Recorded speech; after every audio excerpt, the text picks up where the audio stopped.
Nakiisa rin si Vice President Jejomar Binay sa pagdiriwang ng Araw ng Kalayaan sa Luneta. Bukod rito ay marami ring aktibidad ang nag-aabang sa mga kababayan natin sa Luneta buong araw. May ulat ang aming kasama, si Jules Giang, live via phone patch.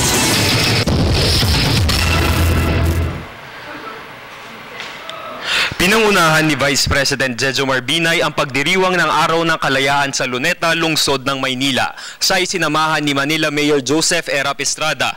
Napuno rin naman ang Luneta grounds ng iba't ibang kawani ng pamahalaan mula sa DOH, DILG, MMDA, DTI, DPWH, DOTC, DOT, DOLE at DepEd.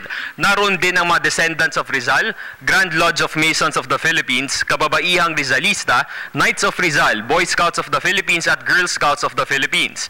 Naganap ang flag raising at wreath-laying ceremony na sinundan naman ng 21 gun salute.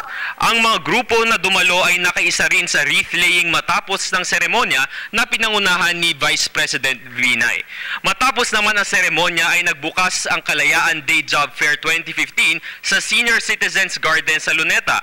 Dito ay mayroong libreng gupit at maging masahe. Tinatayang sa 30,000 trabaho ang nag-aabang sa lahat ng mga nais mag-apply ng trabaho dito sa Metro Manila.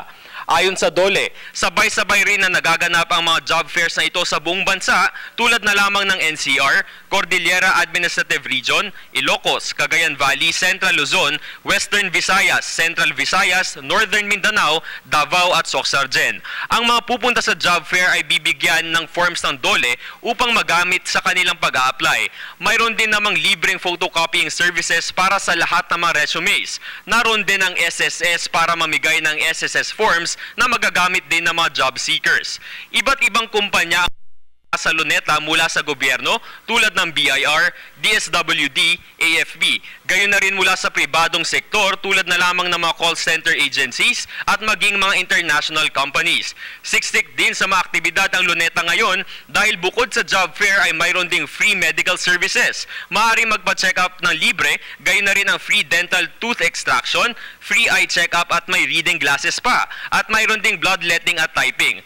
Nagpakitang gilas naman ang AFP at PCG sa kanilang band and drill exhibition. Mayroon ding drum exhibition at PNPA slow drill and silent drill. Lahat ng iyan ay makikita sa May Maria Orosa Street. Sa gabi magaganap ang isang libreng concert sa May Rizal Park Open Air Auditorium. Dahil bukod sa pagdiriwang ng Araw ng Kalayaan, ay pinagdiriwang din ng buong mundo ang World Day Against Child Labor. At iyan lamang ang pinakahuling ulat sa pagdiriwang ng Araw ng Kalayaan sa lungsod ng Maynila. Mula sa Luneta, para sa Telebisyon ng Bayan, ako si Jules Giang.